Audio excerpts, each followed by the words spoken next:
Well, hello, everyone. Welcome to Pensive Politics, Mr. Watson. I'm your host, Christian Watson. With me today, I have someone who's going to take us through sort of the world of sex work and his own journey with it, especially in relation to what OnlyFans just did, announcing that it's going to shutter its $1 billion plus industry of posting porn at the behest of MasterCard, Visa, and other people, as I suspect. This is Dillon Roman. How are you doing, sir? I'm good. How are you, Christian?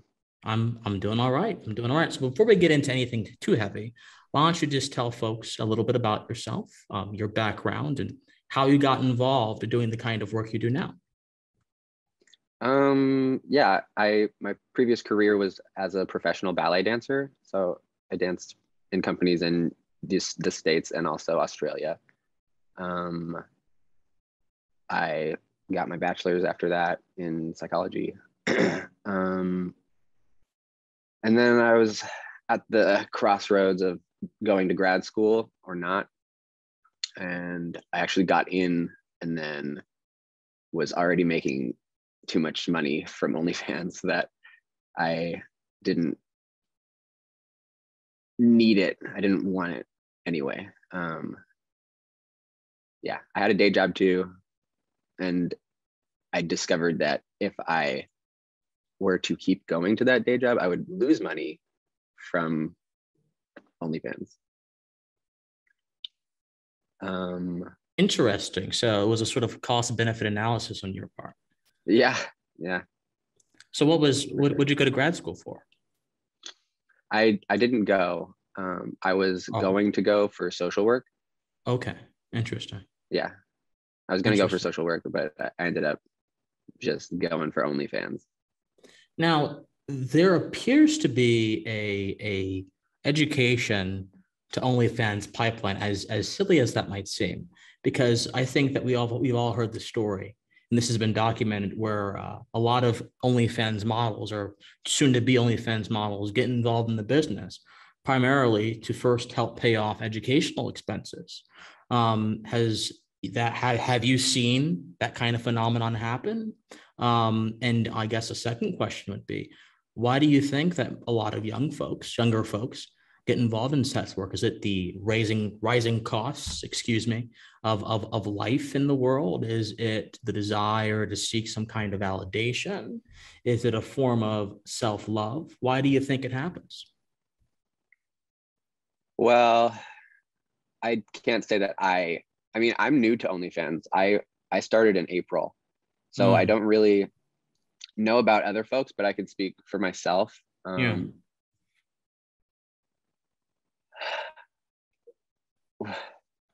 Could give me the question again? I'll rephrase it. What made OnlyFans alluring to you, other than the money aspect? What made it alluring to you? Well, the performance aspect, I really appreciate Mm, getting to perform still as mm, I was a dancer. Yeah, and the money for sure. really? Um, yeah, it's the lifestyle really. Is I felt like the only way I could have gotten what I wanted in life was, which was to travel the world and sample all of the hottest guys from all these countries. Um, and I found out that I could actually do that for a living. And Hmm. yeah, it turned out that being myself was like a high paying position. Now, and look, the laugh is a good laugh because I've just, out of everyone I've had on this show, I've had politicians, I've had business owners, I've had all kind of folks, media figures. Out of everyone I've had on this show, I have never seen someone more honest and authentic as you're being right now. So it's a It's good kind of easy, laugh. like yeah, thank you. It's easy when it's already all out there. Uh-huh. Like you can find clips of my insides. So Yeah, yeah, yeah. there's nothing I can't be embarrassed, and I'm invulnerable. Sure. Okay. So is there ever a part of you, because human beings, we're complex creatures. We want a lot of things. We in our emotions and our physiology, sometimes they're actually in conflict. Is there ever a part of you that says, what I'm doing right now, I'm diving into the sort of most one of the most basic desires of our humanity, to mate, to have sex. Is there ever a part of you that says that you want to one day go beyond doing that as a job? Is there a part of you that says that, how sustaining do you think this is? Because a lot of folks will say, hey, you'll get older. I'm not worried about, what's that? Ron Jeremy, is that his name? The older man who does pornography. He's 70 years old. He's been doing it since the 80s. I'm not worried about folks getting older. What? Because there are some folks who are really into that kind of stuff. There's a market for everything. What I worry about, though, I just worry that it can be overdone and overused, because can I be blunt with you? I'm not sure how many ways there are for someone to have sex before it gets old. Yeah. I'm talking about. There is the pressure to just keep pumping out porn, and also you have to one up yourself every time, So yeah, the longevity of the career is not forever. Right. I'm not sure if I will go to grad school, or if I'll parlay some of these skills I'm developing, these entrepreneurial skills. Yeah. So it seems to me, Dillon, as if, are you the kind of person who lives in the moment, who sees a moment for what it is and takes as much as he can out of that moment and then uses that to go forward in life? Because there are a few kind of folks in this world. There's people who live for the moment and get as much as they can out of any particular moment, which can be a very good thing, by the way. Then there are folks who are so focused on the future or the past that they neglect the moment and they're not able to appreciate what's happening in the now and then. So there are many different ways to view life, view reality. Are you the kind of guy that likes to live in a moment and take everything that you can, from that moment to grow? Yeah. I mean, the answer is both. But I find that when I am in the moment, I'm not tripping out about anything, money or whatever. So both. Yeah. But I trip out about money and other stuff. Oh, interesting. Yeah. So, really? Well, I think a lot of folks do. Was there ever a part of you that ever thought you would be doing this kind of work in your life, before you actually began doing this? Really? We don't hear that often. Really? Tell me about that. I always knew that I would be successful at porn if I was gonna do it. Yeah, not to toot my own horn or anything, but I feel okay. So during coronavirus, I was stuck at my parents' house for the whole year in this terrible little gay hell of a town. And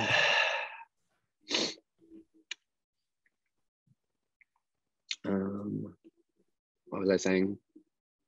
You were saying What's that the question? you were stuck.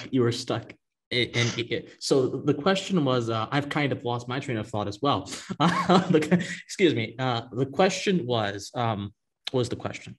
The question was, okay, yes. Have you ever thought you'd be doing this kind of work? That was the question. Yeah. Yeah.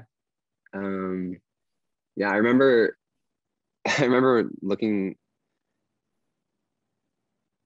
being young and watching porn because the internet was available suddenly. And yeah. Yeah, please be as open or not as you want to be. This is an open conversation. Yeah. This is real stuff. I think my listeners will really appreciate it. I would certainly appreciate it. This is real stuff, man. This is a no judgment zone. So I think I would have done it a lot sooner if it wasn't for me not having the healthiest boundaries with society and my parents. Or what I think my parents think. And during coronavirus, this is where I was going. I went through therapy the whole year. And it really, I developed boundaries with my family, and I became less porous as a mind. And, realized again that this is my life and I can do whatever I want with it. And I don't have to wait to get what I want. Nothing's guaranteed. So you just have to take it right now. Now, that's an interesting thought. So, and I'm trying to phrase my questions carefully because I want to be respectful, because I know that it's all good. There are a lot of people in I the world. Dare you to disrespect me. Oh, I won't. I didn't plan to, and especially after you said it like that, I certainly won't. It's interesting. Like in the comments I get on some of my posts and whatever, people say like you're such a dirty slut, right? And I'm like, okay, they're trying to give me a compliment. You know what I'm saying? Yeah. Some people do that. Try and disrespect me, Well, no, hold on. Okay, hold on. Okay, this is all one take, by the way. So none of this is going out the door. So when folks make comments like that, like how can you tell? Excuse me. How can you tell between the folks that are just saying it, and folks that actually mean it disrespectfully? I think you can't tell, but what matters is how you acknowledge it. How do you perceive those kind of comments? Well, I make my living by letting people see me in a certain way, by creating an image. Yeah. So that's interesting. Image. That's how I make the money. Yeah. An image. Like in people's minds, I'm constantly in a gangbang. But in reality, that's not the case. But in reality, I only have 2 gangbang videos. Oh, just 2. That's more than most people do. Yeah, just 2. Those are the 2 videos that really kind of shot me up. So that's interesting, because a lot of people, and this has been a motif throughout the society for a very long time, since the invention of pornography. It's been said that porn is nothing more than a fantasy. Now, my problem with the current, I'll let you respond to that. My problem with the current discourse around porn, though, is that a lot of people, when they talk about pornography or how it's a fantasy or how it's dangerous, a lot of them are using stuff from the 80s and 90s, and the porn industry was much more centralized, and they were just a few big studios that were doing all the movies. But OnlyFans and what people like you do has kind of really decentralized everything. So, you shoot amateur pornography. That's not an insult, by the way. That's true. So do you feel like you're living a fantasy when you're getting involved shooting for your OnlyFans, or is that as much of a real part of your life as any other part of your life? Because, porn stars are typically seen as actors, right? But do you see it as acting? I don't want to make any assumptions or say anything. So my character's name is Dillon. The character of Dillon is not that far away from the real me. My real name is Roman. So my first name is Roman, my middle name is Dillon. So I swapped them and I dropped the family name because they don't need to be implicated. Right. Yeah. Interesting. So, but do you feel like you're living a fantasy though when you do that stuff, or no? Even though you're playing a character, does it feel like it's a separate? Like in my day to day?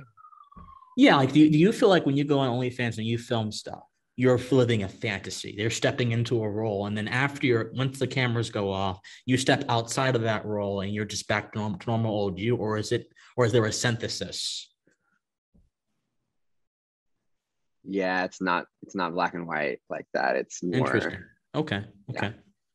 Because it's hard to develop work-life balance when your work and your like life are the same thing. Like what is work and what is life, you know? If you're, like a lot of my scenes, they're arranged, they're very planned out, and some of them you're just having good sex and you bust out the cameras, so that's worth money too.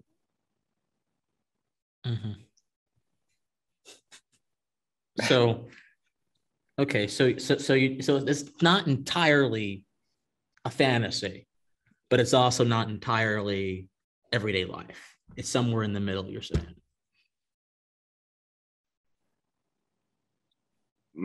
I mean, the sex that I have is not like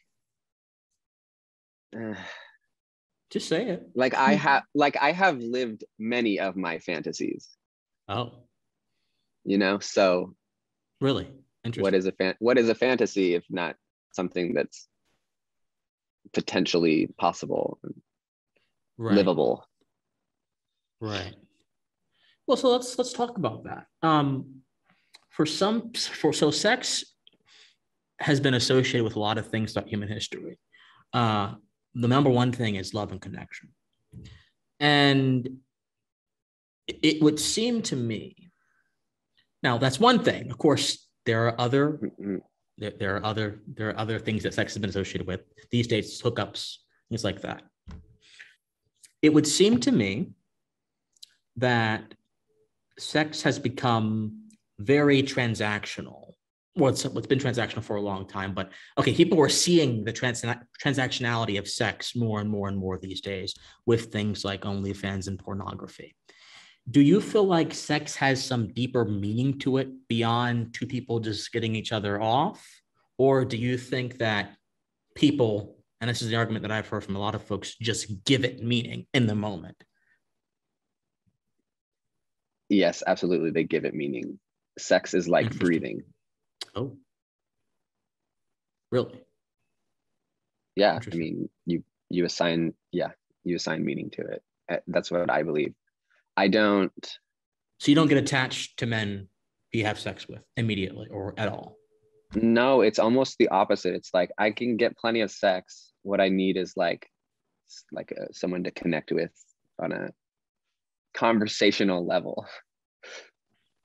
So could you have a to me, sex does not equal love. To me, sex does not equal love at all. Interesting. Could you have a relationship that was purely romantic with nothing sexual involved? Could you do that?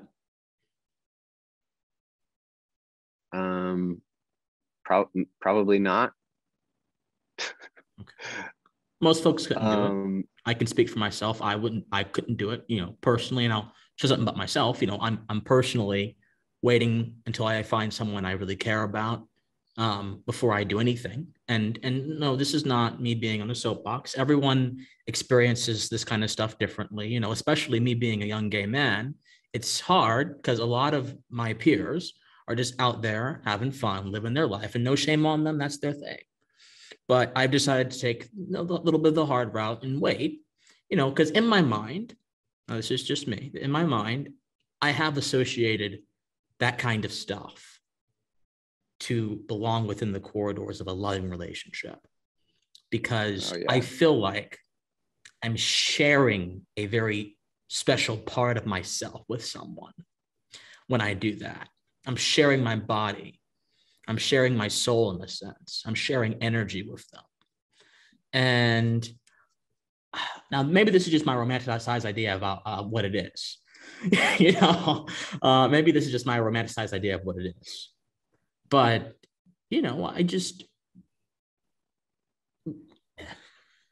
it's complicated, right?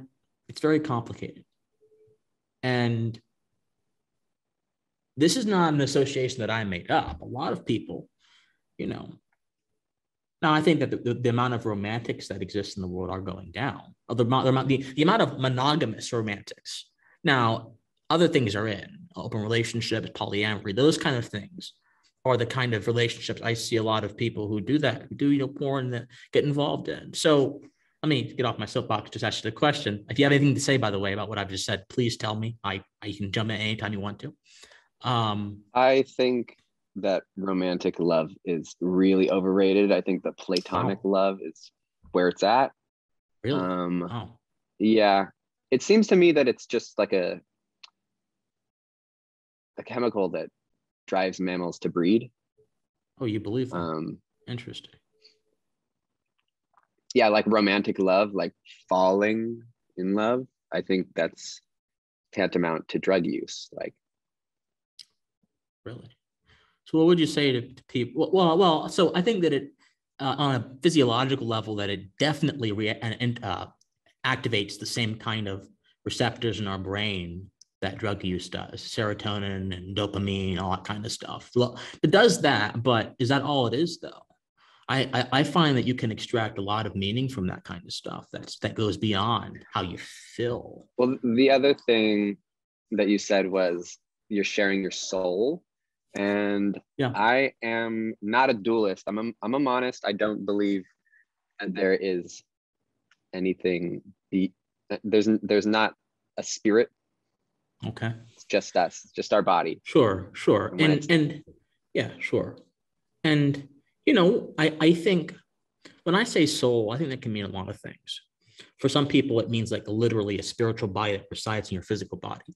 And I'm very sympathetic to that belief. But for other folks, it simply means the values and beliefs and desires that you hold that I can't see immediately. Like, for example, if I'm feeling a certain way, the best way you can tell it is if I either tell you or if my face tells you. But if none of those things tell you, you really can't see how I'm feeling. I think that's part of what we call the soul. I think the ancient Greeks would have called the soul like, our ability to think, our rationality, things like that. So when I say that you're sharing your soul with someone when you have sex with them, what I guess I mean to say is that you are investing a lot of your energy, you're investing a lot of your will, your effort into that someone. Now, maybe I shouldn't say that because for some people, it's not that much energy or will. You just get it in, get done. But it seems to me like you're investing I think a lot. It seems to me like a little bit of superstition that you would think. I mean, it's very common. People think that if you have sex with someone, you're exchanging energy. It's like this kind of vampirism with like a succubus taking the strength out of men. But I don't think that's true. I think you exchange bodily fluids and you that's about it. Okay. So, okay, interesting. So, you said sex was like breathing. And this is the way you meet them. Like it's basically just like any other physical activity. Yeah. Now, some might retort to that and say that, and again, I mean, no disrespect. Sex is sacred. Well. I think that's the idea that sex is sacred, and this is something that I am sympathetic to, but I admit that it is a harder claim to prove, right? So I won't go there because that also presupposes some religious beliefs too, and not everyone approaches this from a religious standpoint, so it wouldn't be fair to go there. But a lot of folks might say in response to that most other bodily processes are incapable of producing life. Sex is capable of producing life. So it's in a class of its own. What would you say to that?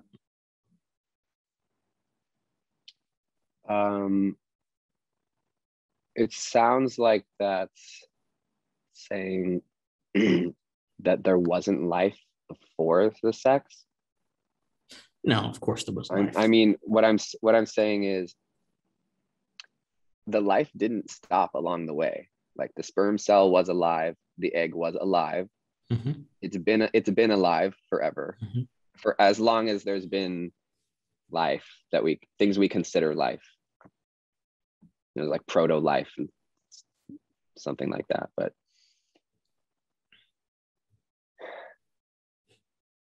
of course.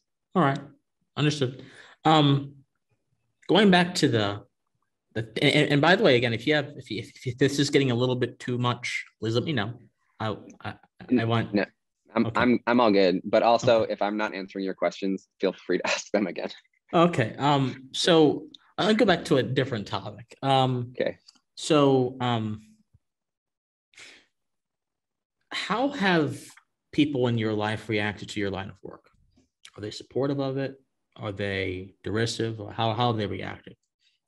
My parents don't know, just because I feel like I want to spare them from that.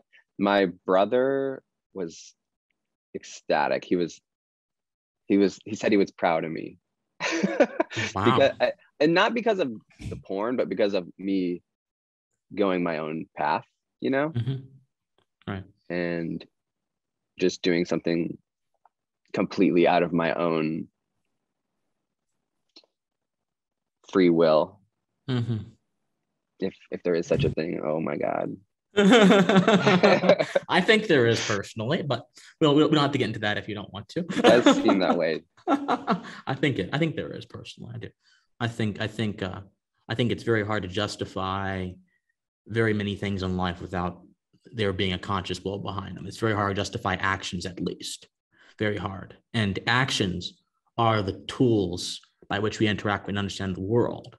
And so if I were to like remove the basis for the tools by which we understand and interact with the world, I don't really know the world at all. And so I'm blind. So I think that free will has to exist, or else I'd be blind. Now, there are some folks who might say, okay, maybe you have to believe free will exists. This is an argument one of my favorite philosophers from the Scottish Enlightenment, Lord Kames, makes, says, no, okay, free will does not exist, but people have to believe it exists for action to be justified. And that's an interesting argument. I don't agree with it for reasons I won't mention here. But in any case, it seems like you have to have free will to have a basis for actions and to be able to understand the world. Or we have to have an idea of free will, you know? Well, free will is apparent. It seems like I am moving my hand right now, that I am the one that's doing it. But when you look at it through the lens of physics and chemistry, right? There is no action that is not caused by whatever preceded it. Like in the laws of physics, if something crashes into something else, it doesn't get to choose where to go. So that's we right. So if I go ahead and I go jump off if I go up to the building I'm in right now and jump off the building, the laws of gravity dictate that I'm gonna bust my head on the pavement, probably die. You know, I can't change those laws, but I can change how I interact with those laws. I can choose not to go up to the building and jump off. It does seem that way, doesn't it? It indeed does. You've got a great smile, by the way. Just saying. Like every time you smile, you get a very good smile. So just saying. Thank you. No problem. But so what are you gonna do now that OnlyFans has announced that they're gonna shut down pornography? Are you going for another site, or what are you gonna do? I don't know. I'm stalling. Oh, I could do just for fans really easily. They have taken their 30% down to 20%, which is what OnlyFans did, that they take, which is still a lot. I've heard of a new one that's decided to take 10%, which is more attractive. But I know that a lot of the higher ups in gay porn world, or at least like OnlyFans world, not studio porn, but OnlyFans creators probably are, they're going to create their own websites where they sell their porn independently. And that is attractive to me. But that seems like a bigger project than what I have time for before OnlyFans doesn't let us work anymore. Yeah. So I'll probably do just for fans and then transition to my own site. Do you see yourself doing porn until you're not able to anymore? Honestly, I see myself burning out at like 10 or 15 years. Oh, wow. Oh, dear.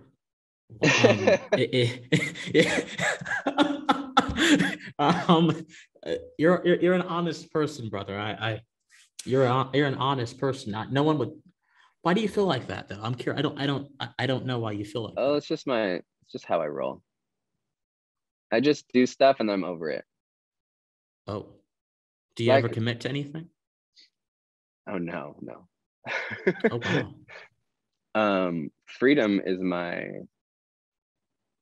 probably most important value. Doesn't And freedom come with that's, some responsibilities? yeah, you're responsible to yourself. You got to be your own boss. You got to be the boss, you got to boss it. Yeah. And that's really what's been awesome about OnlyFans is you're not under anyone. Yeah. I'm not somebody who's cool with authority. No. So I don't really respect authority. I'm exactly the kind of person that's like, if you tell me not to do something, I'm going to do it, which explains why I would be doing OnlyFans, because society tells you not to do it. So I have to. Oh, really? Interesting. Yeah. So the idea of society is interesting because I think that there are different societies everywhere you go, right? So especially amongst many gay individuals. So if I go over to Los Angeles or to a city that I'm close to, Atlanta, and I go talk to a lot of gay individuals there, I promise you, a lot of them or most of them will be chillax or supportive about OnlyFans and things like that. Yeah. Yeah. I mean, that's how it rolls. A lot of them are chillax and Yeah. okay with open relationships, things like that too. With thruples, all kind of stuff. That's how it goes. Yeah. So I feel like, I mean, that being said, it is much easier to do porn nowadays than it has been not even 20 years ago. oh yeah, It really, I think what the difference is that OnlyFans made it kind of cool. You're not cool. just doing porn, you're like also an influencer, It's a social media thing. Like okay, here's a funny example. Okay. I recently filmed with 3 guys separately who were all from Hawaii. So I took a photo next to a hibiscus flower and said just landed in Hawaii, So it's like you're advertising this, yeah, so you're advertising this fantasy, I'm like a jet setter or whatever, but Oh, that is like the nastier part of social media in my opinion. yeah. It doesn't show But you everything.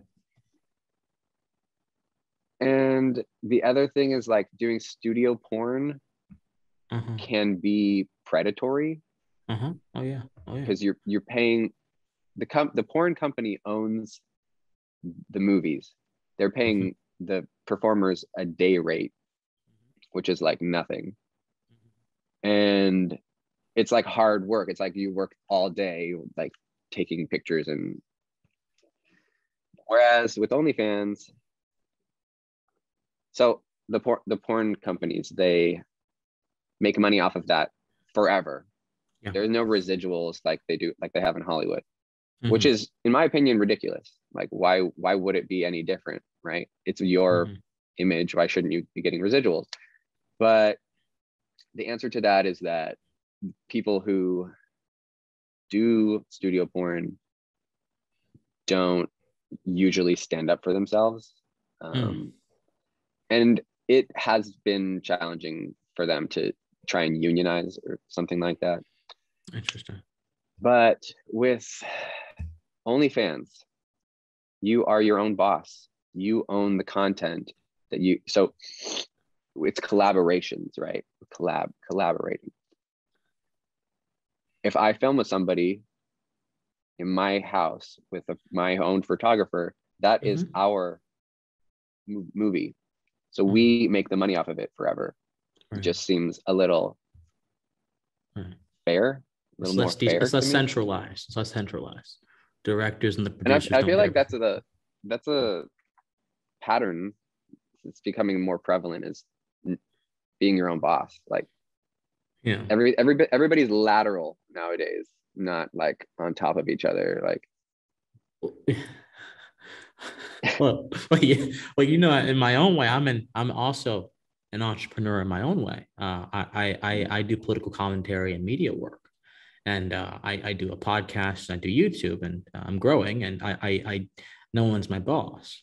So in my own way, I'm entrepreneurial. I'm not sure I could be as entrepreneurial as you're being in your field. I'm not sure I could do all that, but in my own way, I'm quite entrepreneurial. So I think that people should go harvest an entrepreneurial spirit and use it where their talents and gifts would lead them. That leads to a happy life. Now, I was going to ask you that about there is a lot of, whenever pornography comes up in political conversations, there's always people who give statistics about how pornography leads to erectile dysfunction, or is correlated with erectile dysfunction, is correlated with higher marriage unhappiness, is correlated with all this kind of stuff. And they'll say, for these reasons, pornography is bad for young men, bad for everyone. You know, and again, I've told you my problem with that kind of stuff. I think that a lot of it's a lot of old data, and it's correlation, it's not causation. There's a lot of problem with those stats. But do you think that pornography is, I kind of know I don't know your answer actually. Do you think pornography can be unhealthy? Is the porn addiction a real thing, or is it just a lack of self-control? Or something else entirely different? You know, I'm not sure if it's in the DSM that you can have a porn addiction. You know, I don't believe that. I mean, if we're going to get like concrete about it, it's not a thing. But I think porn can be harmful. Like straight porn, especially, where oftentimes the woman is like, doesn't look like she's into it, and she's like getting kicked and shit like that. Like, I don't know about that, but I mean, that you can find that in gay porn too. But in my opinion, gay porn is a feminist movement. It's you're objectifying men, which is just, and wait, hold on. Why is that a good thing, Dillon? Why is that a good thing? You're evening the score. Isn't it wrong when women are objectified, though? I think it's wrong when both are objectified. Well, maybe, but sometimes you want to be objectified. Oh, dear Lord have mercy. I don't I don't know many folks who want to be. Well, no, actually, no, maybe I do know folks. They just don't tell me. Yeah, For, do you want someone to say, "Oh, you're cute," or do you want someone to say you're sexy? You know, uh, um, well, what would you I, prefer? well, Uh-huh. you're funny, Dylan. In a good way. I don't. I if I said the answer, I'm afraid I would probably already lost half my listenership right now. So I'm not gonna make it anymore. No, in all honesty, look, it depends on the context. If it's some random person walking up to me and saying, "Hey, Christian Watson, you're sexy," I mean, I might appreciate it because I don't get that ever. So I might really appreciate it. But I mean, I know deep down in my soul, words words carry weight, and some words carry less weight than others, and some words are just floating around in the air. They have no weight whatsoever. So I would rather someone tell me, walk up to me and say, I'm a very big believer in 90s R&B. I love 90s R&B. Boys to Men, all that kind of stuff, Jodeci, all that Mariah Carey, that lovey-dovey stuff. So I'd rather someone walk up to me and sing Boys to Men to me, or Jodeci, or something like that. Sing, I'll make love to you like you want me to, baby, hold me tight, or we belong together, something like that. I'd rather that happen. And if that happened, I would be a fulfilled man. But there are some people. I mean, let me ask you this question, Dylan. Do you want to be objectified? Is that something that you like sometimes? Well, it is like again, it's how I make my money, Okay, but But beyond that all, point, but beyond that, like in my sex life, fuck yeah, sometimes. Am I allowed to say that? yes, you can say whatever you want. Yes. Yeah, yeah. Who wants that vanilla like stay in? There's like couples who have never had sex out of one position before. Oh, yeah. Like I don't know. I don't know any people. I don't know. I don't know anything about that. I don't know any looks like that. Well, actually, maybe I do know them. They just don't tell. I don't. I don't have these kind of conversations often. So I'm gonna guess there are people who do that. Um, and you're not in favor of that kind of stuff, right? I assume for you. no, I just Yeah. feel like it's a smorgasbord. Oh, that's what Life's a little. banquet. Life's a banquet. Uh-huh. That's You what Little gotta Richard said. He said that sex dig was a in. smorgasbord. Oh dear. So okay, let's talk about safety because a lot of, and this is particularly a problem amongst a lot of young gay men.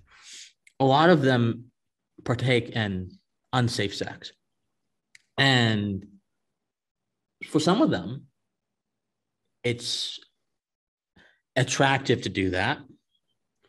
For others, they've they're on some medicine and they think they're kind of immune.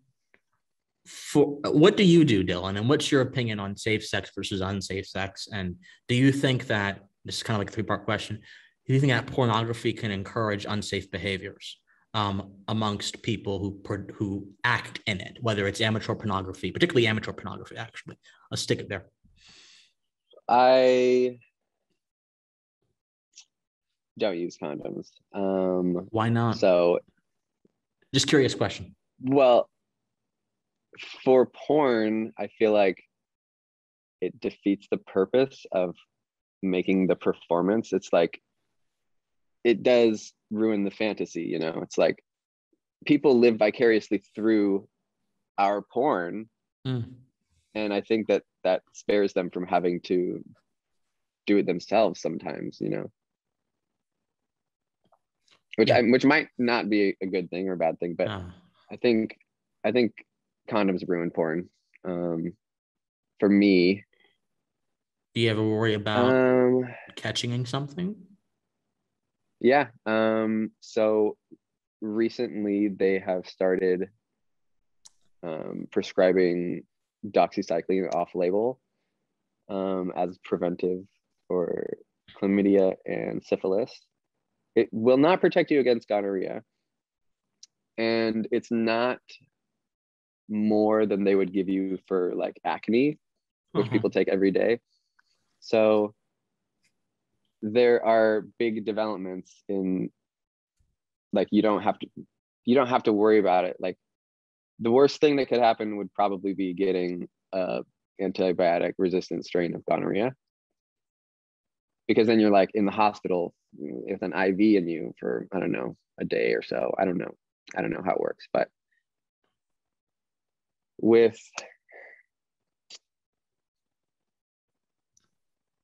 with bacterial infections, we have antibiotics.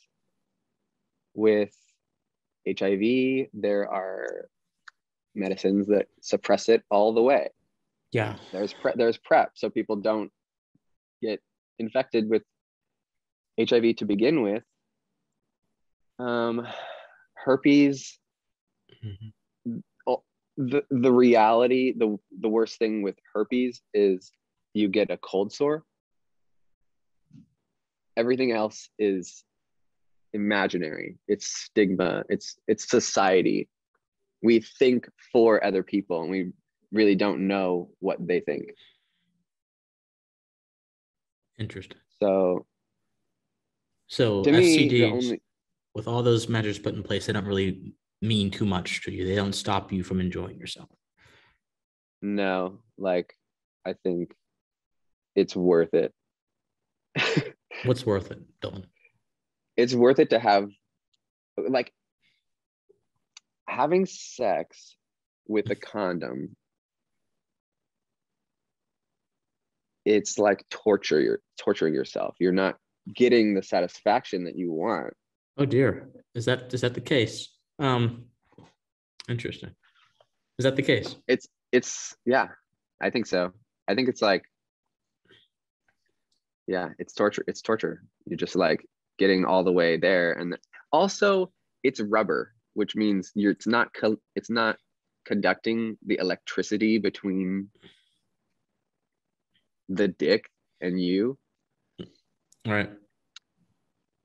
And I think that there's a lot to that. It just makes it feel like a dildo, you know? Yeah. Oh, okay. No, I don't know. I don't know. I don't, no, I don't know. I don't know. I don't know. I don't know. But I'll take your word for it though. Okay. So I just want to ask you a few more questions. And again, Uh, I really appreciate you taking your time and talking to me. uh, I do. I This is I want to say like yeah. condoms have a place for when there's anxiety in the bedroom. Okay. Nobody wants anxiety in the bedroom. If somebody's not feeling good about the sex for whatever reason and they want to use a condom and that would make them feel better, do it. I Okay. just feel like anxiety has no place in the bedroom. It doesn't. No, it makes their sex really boring. Oh dear. So what if someone is new to it and they don't and they like the person that is happening like what if that makes them nervous? So if it makes them nervous, then they should use a condom if that's what would make them not nervous. Hmm. Um, so what do you value? Give me three things that you value most in your life. Three ideas, principles that you value most in your life. You tell me freedom is one. Yeah, freedom. Uh, humor, is that a value? I don't know. It can be. Can be. It can Yeah, be. I think humor is important. Um,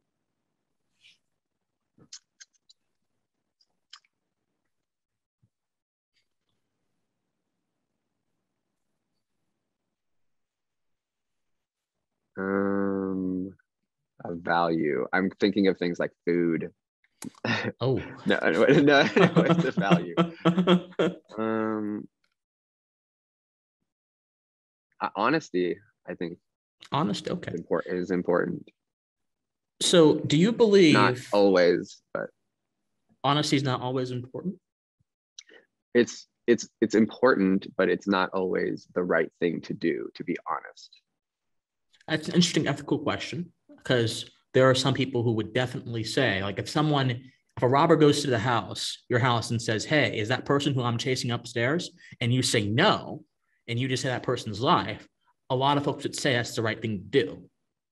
Um, so I mean, that's an interesting ethical idea. I'm not I I'm think not too the yeah. example I know of is, I think it's in Buddhism, where there's a parable or something where one neighbor witnesses the other neighbor like abusing their dog, and then the neighbor steals the dog, and then the owner of the dog comes to the door and is like, "Have you seen my dog?"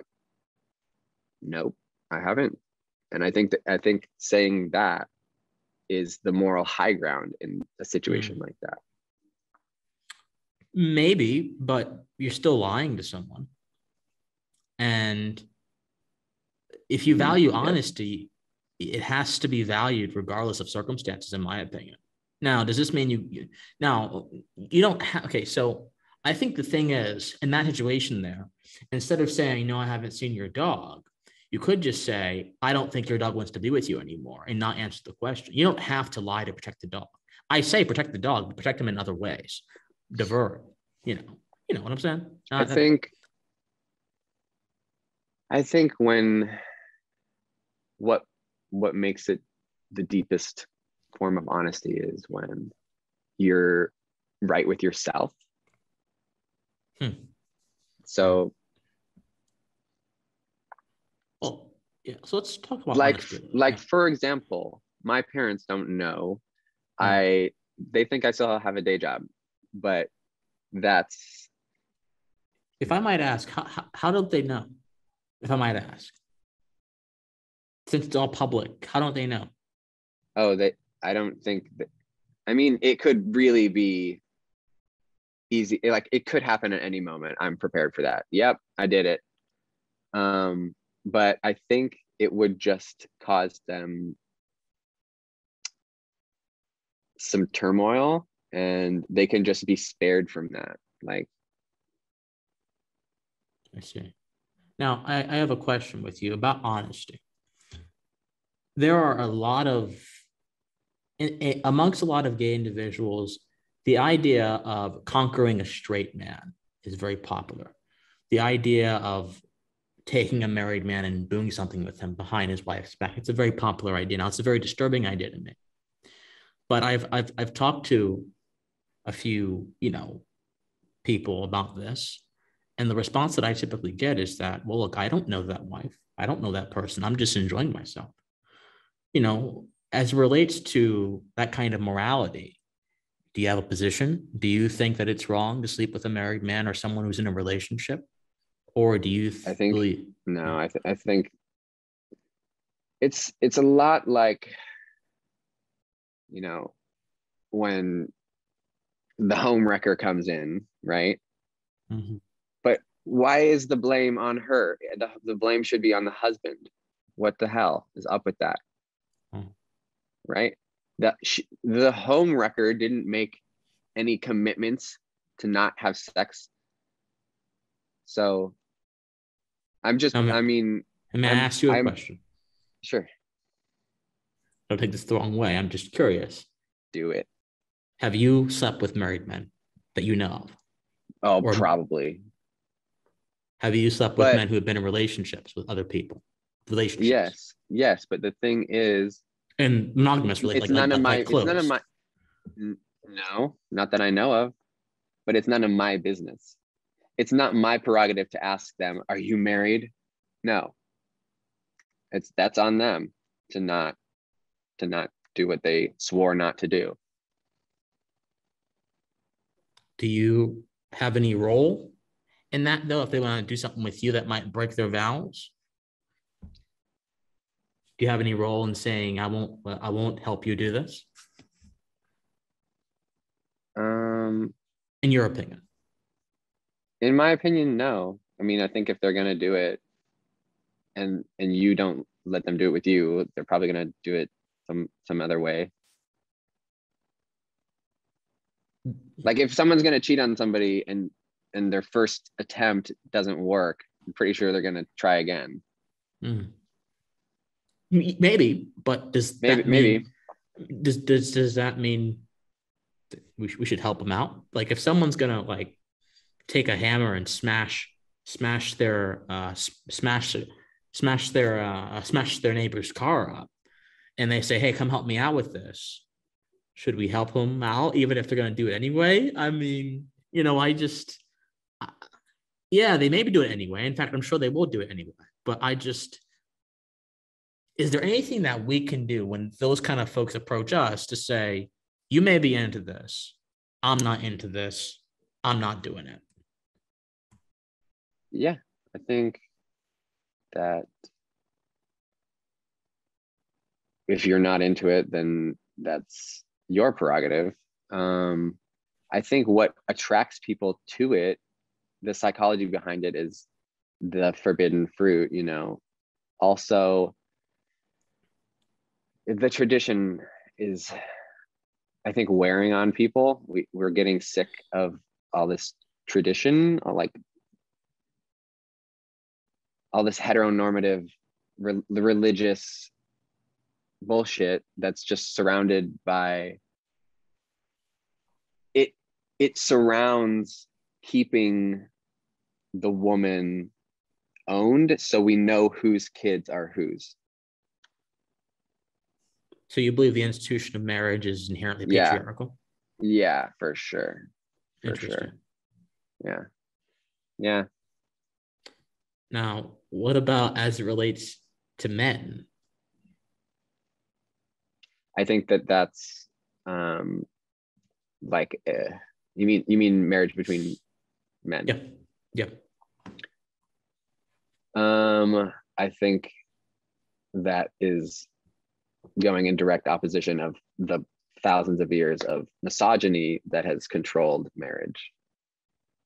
So I think it's a good thing. I think it's a great thing that it's like the feminist. It's like gay porn being feminist. Has Gay marriage is feminist. It's you're hijacking the traditions for the better.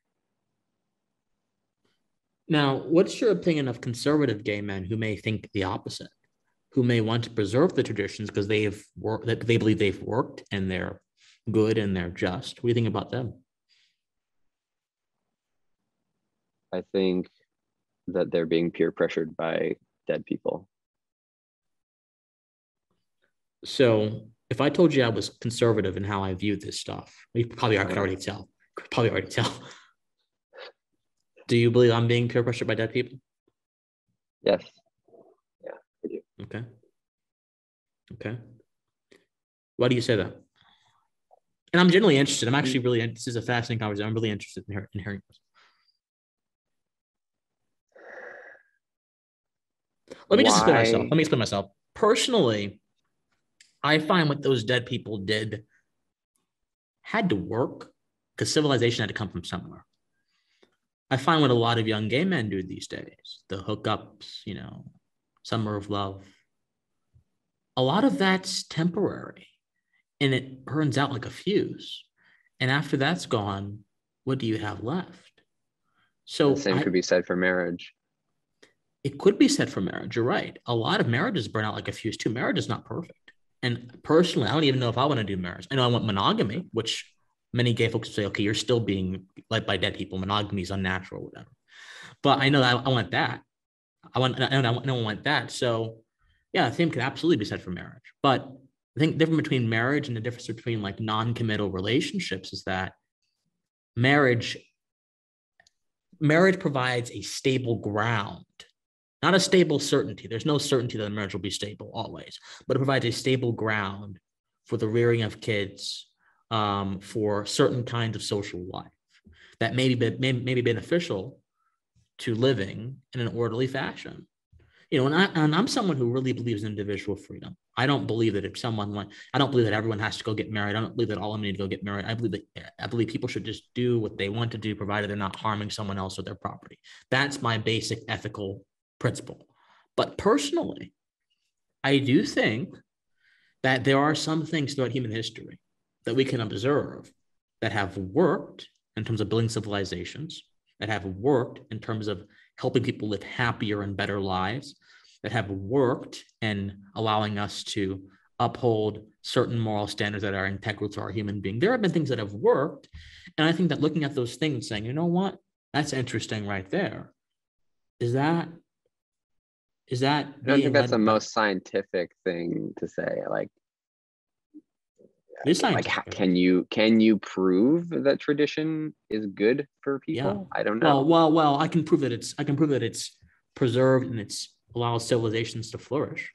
Now I can't always prove that it's good for people. I mean, marriage has had many faces throughout human history. All right, the kind of marriages they had in ancient Greeks are not the kind of marriages they had in 17th century Europe. So it's changed drastically to human history. But I think, and we can divine this from statistics, that marriage tends to be good tends to be, this is not a certainty. This is far from a certainty. And as someone who came from a single mother himself, I'm not saying that people who are not in two-parent homes cannot be successful or happy in life. They can be. I'm living proof that they can be. They can be. It's harder, but they can be. But we've seen that, kids who come from married parents tend to do good in school. They tend to have higher career efficiency. They tend to avoid the wrong kind of behavior like gangs, crime, things of that sort. And of course, not all two-parent families are made equal. There are plenty of two-parent families that are terrible and unhealthy for kids. But as a general rule, they seem to work for kids. The family seems to work for kids. So in a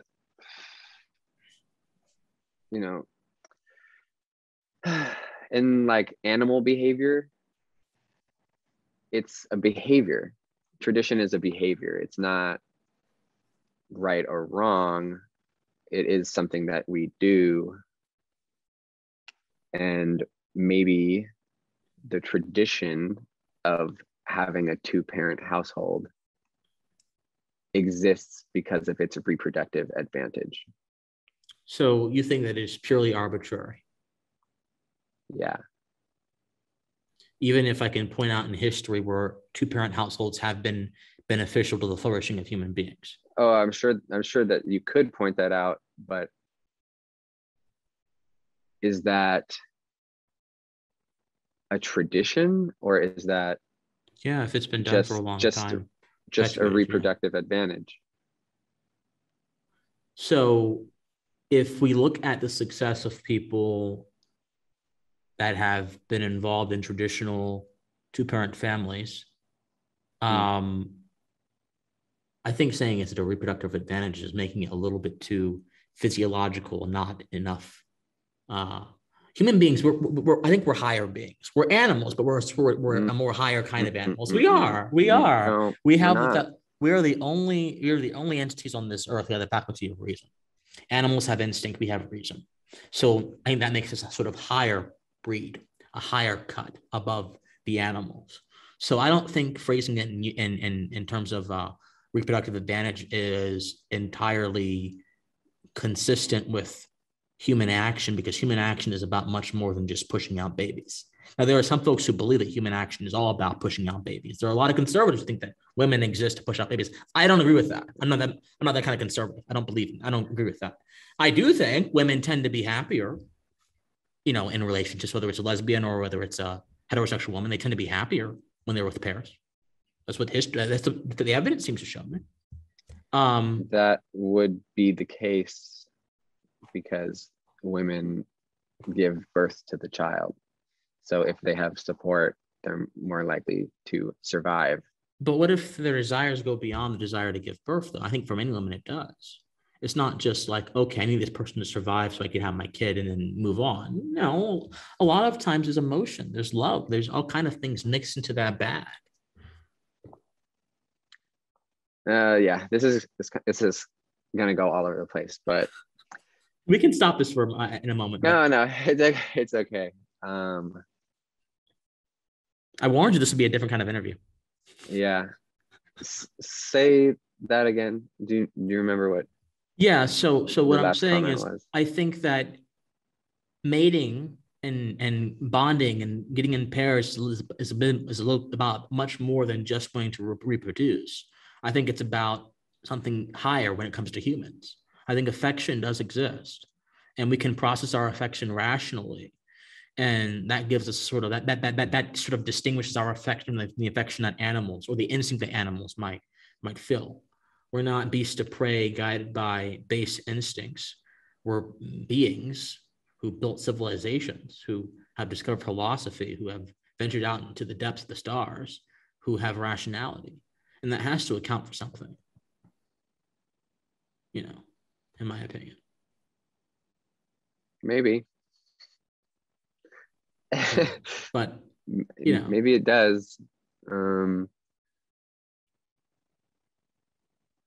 mm, yeah, let me ask I you. guess that's Yeah, all I have to say about that. let me ask another Maybe. question. Okay.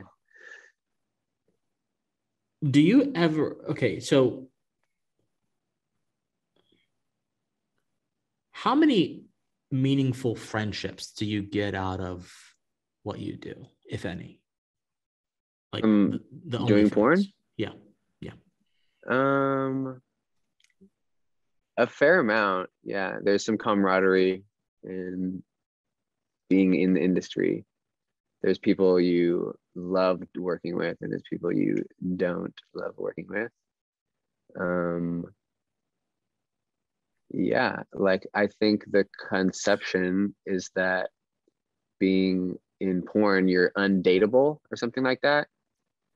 But I think the truth is, as long as you keep being yourself unapologetically, then you will find the person who likes you for you. Whereas if you change and then you start dating somebody and they say I love you, you can't believe that because you've been being someone else.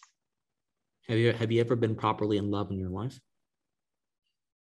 even once? Um, how would I know? I think you'd know. We all know. We all know. All of I us mean, know I that okay, one moment. I have sincerely thought that I was in love before. But then looking back, it was like really not healthy. And it doesn't always have to be healthy either. And it's not always going to be healthy. But do you, if you found someone who you were just head over heels for and you just adored them, and you know everything about them you liked, would you give up pornography to be with them, or to commit Um, yourself entirely to them? that would depend on the circumstances. Like, can I afford my rent? You know? Mm. Mm. Mm. So So, love, just because you're like emotions don't mean that much. mm. I don't think, especially strong emotions can really throw you off your grind.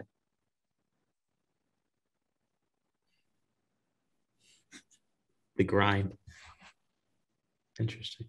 So you said the rent.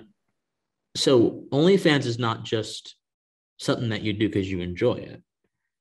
Was it ever an economic necessity for you? Because for a lot of people, it was at one point in time, and they fell into it and they happened to enjoy it afterwards. Because a lot of folks can't afford textbooks, they can't afford whatever, and they get into old OnlyFans and boom. Not only can I afford things now, but I also really like this kind of stuff. Was that how it was for you? I had a day job. I was making enough money to live. Mm-hmm. And then, well, and also the day job takes up your whole life. It's 40 hours a week, which is Mm-hmm. unhealthy. But So I had a day job. I didn't need the money, but then I started doing OnlyFans and found that I do like my lifestyle now. I have more money. Okay, so So we're about to end the interview in a few moments here. Again, sure, I for really sure. appreciate your time, my friend. I do. I hope that these Yes, questions thank you for having me. haven't been too weird or odd. Maybe my answers have been. No, you're fine, Dylan. You're fine, Dylan. Um, so what is your lifestyle like? Um, what's a day? What is an average day in the life of Dillon Roman look like? It's a lot like being on vacation. Um, Walk us through it if you yeah, want to. like I probably should be like a little more disciplined with my schedule. Um, but basically, I just like I wake up whenever I want. I eat whenever I want. Um, it's I go on Twitter and I do some stuff on that. I go on OnlyFans. I message my fans back.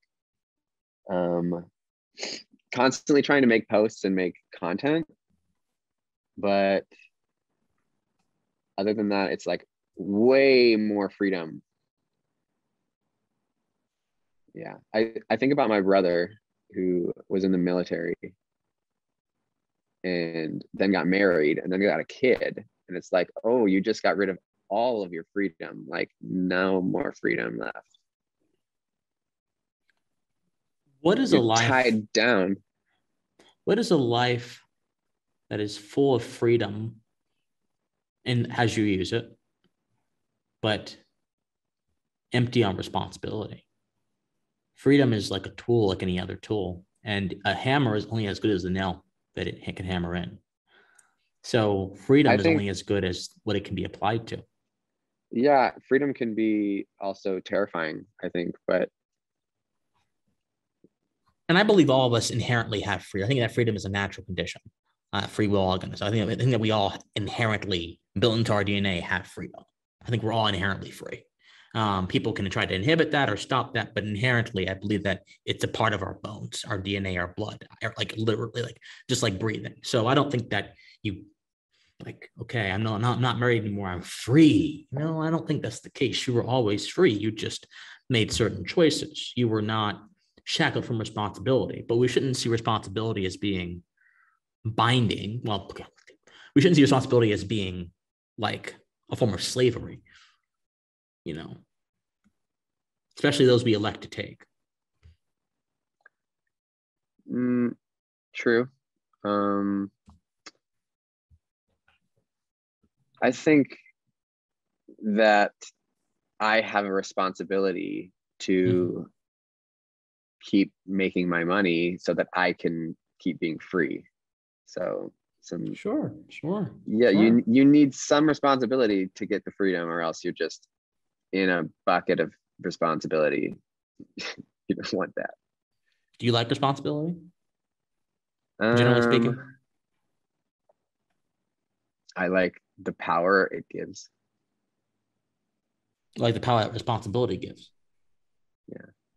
What power does responsibility give?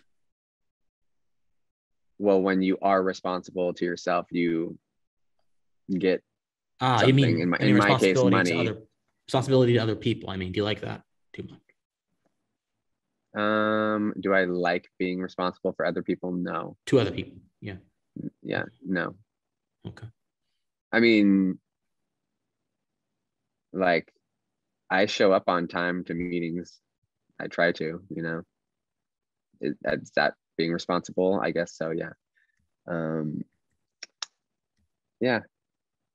Like I How don't want often kids, God, you don't? Okay. Do you want a no. partner, a long-term partner? You commit, you know. I don't know. I think it might be more true that it, it might be better to have like sincere relationships that don't last forever. That doesn't mean there's something tragic about it. It's just it has its life cycle, and there can be another. But what is attractive to me is the idea of like creating like a chosen family. Because sex is like very abundant, you know. What's rare is forming real connections with people. I'm happy you see that. I'm happy you see that. But, you know, sex is not as abundant for everyone. Some people don't, you know, some people get more of it than other people do. Yeah. and those who get less are always told, hey, wait for someone. You'll find that one special person. But those who get more are never told that because they never complain.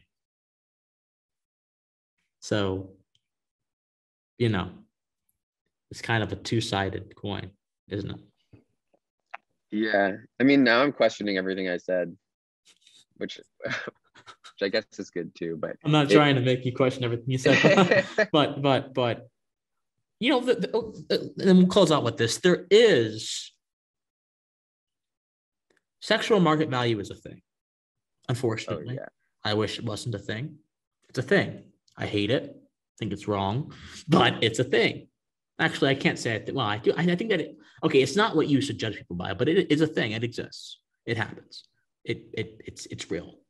And there are some people who could be desired no matter what place on the map they're at.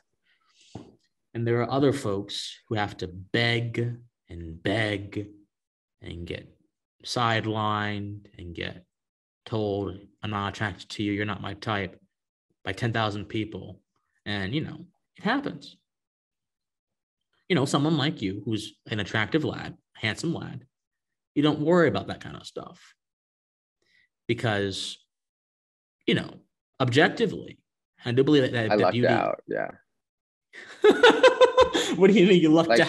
For if I wasn't born as this body, I probably wouldn't be making as much money as I do now. Like the How do you feel about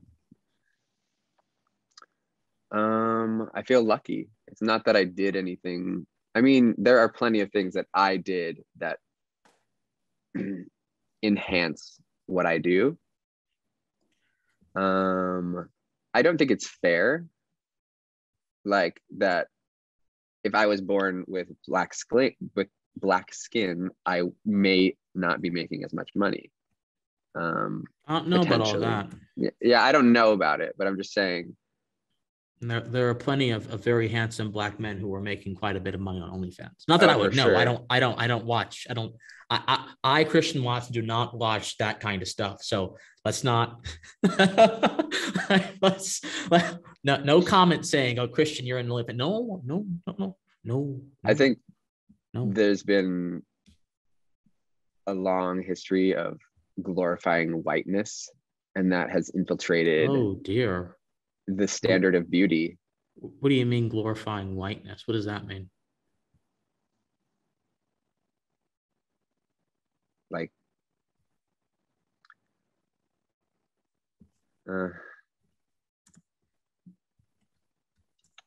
it's basically white supremacy, but I don't think it's a good thing. White supremacy. Yeah. Well, Dillon, I don't see. I'm very heterodox in my thinking in that I'm very skeptical of most claims of white supremacy these days. A lot of folks even call me a white supremacist because I have conservative beliefs, and you know, having conservative beliefs means that you're white adjacent, right? So there are a lot of folks who think Christian Watson's a white supremacist. So I think that word has lost a lot of meaning. And before we end, let's talk about this. Go on. Sorry, go on. For example, when immigration started in America, the great whatever. I'm not a historian, okay? But at one time in America's history, we had tons of immigrants coming from Europe Mm-hmm. My dad has a big Italian family, and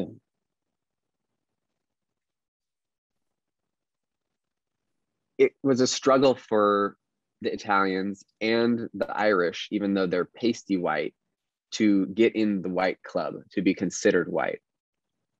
And that was something that they felt like was very important. Now, all my dad's brothers and sisters, they have like a darker complexion, they have dark hair, and they all married blonde white women.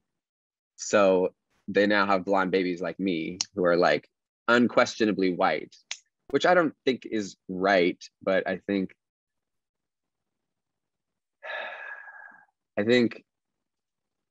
it's true that there is white privilege.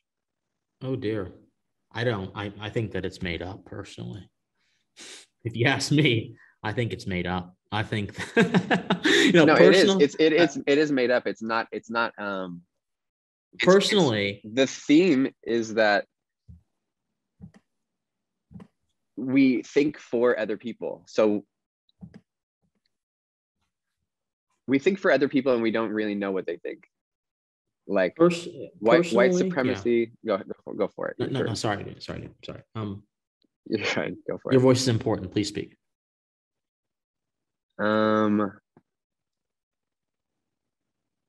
I remember being on the playground in kindergarten and realizing, oh, it's better to be a boy. Like people treat boys better. So Really? it's not inherently better to be a boy, but it is better to be a boy because people think it's better to be a boy. Are you sure about that? Have you seen some of the recent salvos released against young men over the past few years with, accusing them of being all either products or potential participants in rape culture, that kind of stuff. I think in some quarters of the country, it's not all that easy to be a boy. In fact, I think a lot of young men these days are getting bogged down with a lot of things that are stopping their productivity and their growth. I think social media is a part of it. I don't think that it's easier to be a boy. I don't think it's easier. It's not easy to live. Life is struggling. Life is itself a struggle. It is literally struggle. When the moment I get up from this chair and walk out the door, I'm struggling against all kind of gravitational forces, all kind of structures of the earth. When I go out and I'm going out into the humid weather, because it's very humid where I am, I'm struggling against the heat, trying to keep myself cool. My body activates its systems to keep myself cool, the sweat, so I can keep myself alive, preserve myself, the principle of existence. When I go into a house, I'm fighting the elements because I'm around walls that shield me from them. So I think life itself is actually a constant battle for everyone, white, black, whatever. And there are some people who do things in their life that make it a little bit less hard for them, you know. Then there are some, so, if you make the right decisions in life or whatever, you make decisions in life, they have an effect. You seem to Do be you doing well think for yourself. everybody, do you think everybody has it, this, like, in the end, everybody struggles the same amount in life? No, Or we all struggle different amounts. All of us do. But is it because of race? I don't think so. I think that it's because I think it's because I think a lot of there are a lot of good people that have terrible things happen to them and a lot of bad people who win big. And well, yeah, that's a different question. Why do good people go through bad things? It's a different question we got because, you know, we assume the world's not about us. We assume that our actions should mean that the world should give us reward. We are not entitled to anything in this world. Nothing. We have to go ahead and get something from this world. You have to go ahead. And there's people who think, well, if you just think positive, positive things come to you. No, if you think positive, maybe you'll be able to do better things. Maybe you'll be able to work more efficiently, but the universe is not going to look down at you and say, hey, Christian Watson is thinking positive today. Let me make his hairline go all the way back in. That's not going to happen. That's not going to happen. That's not happening to me as much as I would like it to. That's not happening to me. That's not happening to me. There are just some things, some advantages that I have in my life and some disadvantages that I have in my life. There are people who say that I'm smart. Okay, that's very nice. Okay, that's nice. I can use that to a certain extent to get what I want in life, to be able to enrich people's lives and give them value. But there are other things I'm not. I'm not ever going to be on the cover of GQ magazine or whatever. That's just not going to happen. And how do I interpret that fact? Well, I don't know. I can't change how I look. I can't change the standards that certain people have in their heads. But what I can do, I can use my will to use my gifts to impact this world in the best way possible. I have a stoic mentality about all this stuff. What do you think about my musings? I think that's admirable. That's a trait that I value in people a lot, is they're trying to help the world and help make things better. It could be said that focusing on oneself, like OnlyFans, I don't know if I'm making the world better, but I'm not making it worse. And I'm doing well from it. And it could be that I am an example to those who see me as somebody who takes care of themselves versus taking care of other people, which I think taking care of yourself is the number one most important thing. How the hell are you gonna, what is it? If you don't love yourself, how the hell are you gonna love somebody else? Can I get an amen? Amen. A very hushed amen, but amen nonetheless. No, that is correct. That is correct. That is correct. I get told that all the time. It's one of the anyway, that's a different story. Anyway, Dillon, it's been a pleasure. Do you have anything else to say before we end the interview? Anything you want to say at all?